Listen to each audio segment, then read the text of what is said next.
910 ocupantes russos foram eliminados na linha de frente nas últimas 24 horas. Assim, de acordo com o Estado-Maior das Forças Armadas da Ucrânia, as perdas totais de combate da Rússia desde o início da guerra em grande escala já quase atingiram a marca de 1.136.000 soldados. Além disso, 4 tanques russos, um veículo blindado de combate e 15 sistemas de artilharia foram destruídos no dia anterior.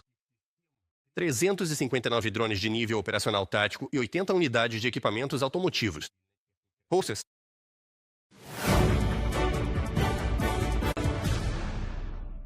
As ações das maiores empresas petrolíferas da Rússia, Rosneft e Lukoil, caíram significativamente em meio às sanções dos Estados Unidos. Em 2 dias, segundo dados da Bolsa, a capitalização total das duas empresas diminuiu em mais de 400 bilhões de rublos. As ações da Rosneft caíram 3%, enquanto os ativos da Lukoil despencaram ainda mais, 7%. Isso resultou em prejuízos superiores a 3 bilhões e 500 milhões de dólares. Ao mesmo tempo, especialistas destacam que os problemas estão apenas começando. A Rosneft e a Lukoil podem perder seus parceiros comerciais e espaço no mercado externo. A Índia vai praticamente interromper totalmente a importação de petróleo russo, informa a Bloomberg.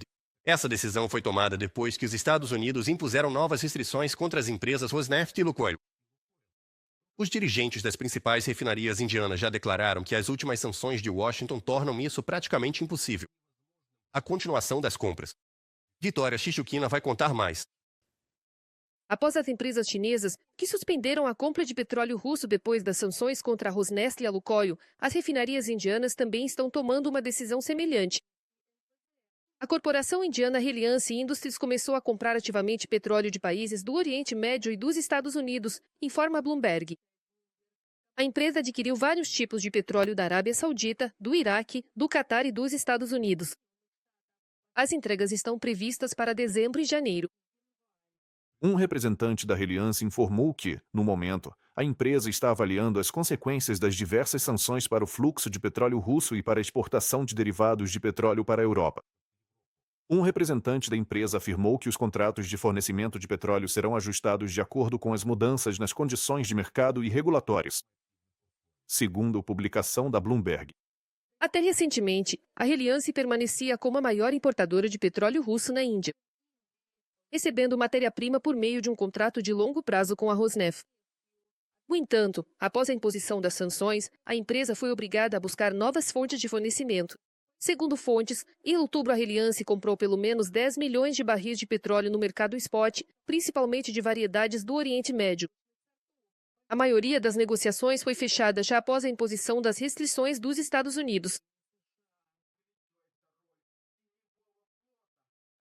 Que está sendo cada vez mais financiado pela Federação Russa.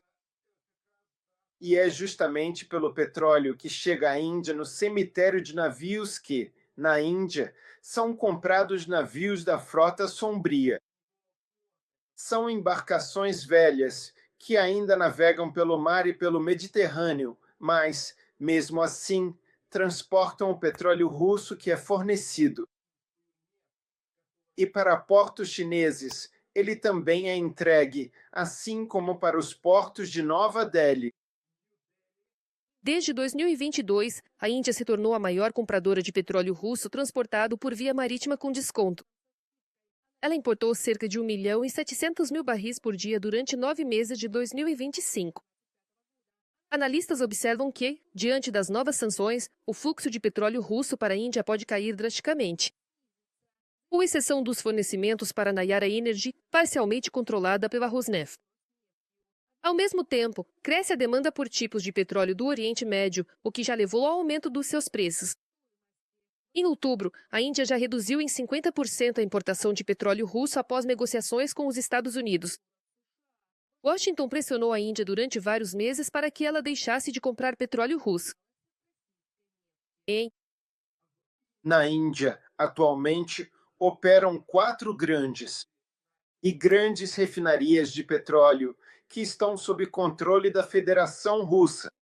E nessas empresas, 62% estão sob o controle de uma empresa que pertence à Gazprom e à Federação Russa.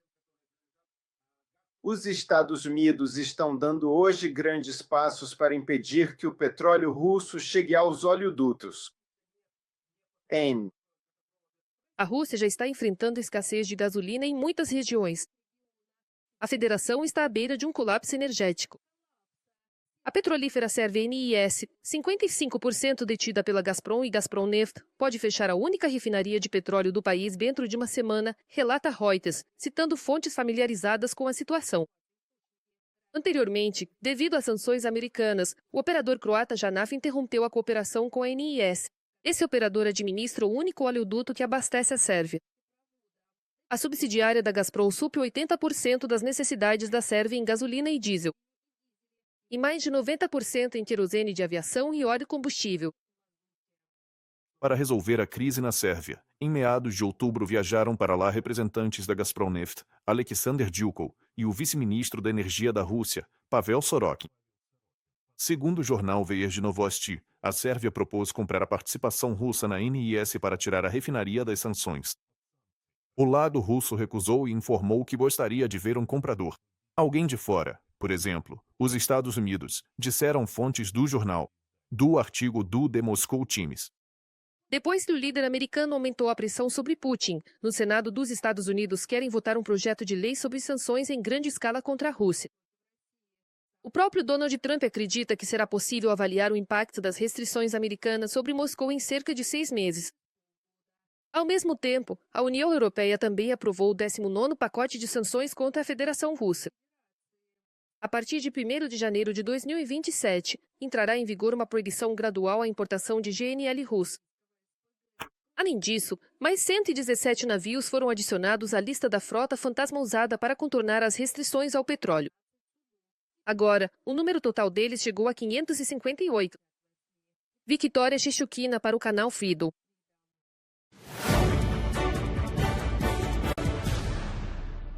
Esta semana mostrou a unidade dos Estados Unidos e da Europa no enfrentamento a Putin.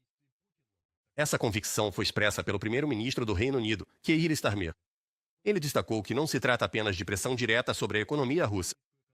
Graças às sanções, mas também à demonstração de como a União Europeia, os Estados Unidos e o Reino Unido coordenam esforços para apoiar a Ucrânia. Todos nós estamos trabalhando com o presidente Trump como uma ampla coalizão para apoiar a Ucrânia. Essas são sanções direcionadas ao petróleo e gás russos. Esta semana representa uma vitória realmente significativa, pois primeiro impusemos nossas próprias restrições, depois o presidente Trump atingiu os gigantes do petróleo russo e, por fim, a UE aprovou o 19º pacote de sanções. O importante é o impacto combinado desses pacotes. Durante a guerra contra a Ucrânia, Putin está ficando sem dinheiro, soldados e também ideias, declarou o secretário-geral da OTAN, Mark Rutte, em uma reunião da coalizão dos dispostos. Ele destacou que o chefe do Kremlin alcançou pouco no campo de batalha e que por conquistas insignificantes paga com centenas de milhares de vidas de soldados russos. Putin acrescentou que agora é o momento certo para aumentar a pressão sobre a Federação Russa. Na Ucrânia, Putin obtém conquistas marginais a um preço enorme. Por causa da guerra insana do ditador, centenas de milhares de russos estão morrendo. Ao mesmo tempo, a Ucrânia mantém sua coragem e o apoio do Ocidente está funcionando. É verdade que Putin está ficando sem dinheiro, ideias e soldados. O presidente Trump disse muito bem que eles devem parar onde estão agora. Agora é exatamente o momento de aumentar a pressão sobre a Rússia para que possamos alcançar uma paz justa para a Ucrânia. Inscreva-se no nosso canal UATV Português e mantenha-se atualizado com os eventos mais importantes, as principais notícias da Ucrânia e do mundo, análises profundas, reportagens exclusivas e entrevistas. Tudo ao alcance da sua mão em nosso canal. Junte-se à nossa comunidade de espectadores e mantenha-se conectado.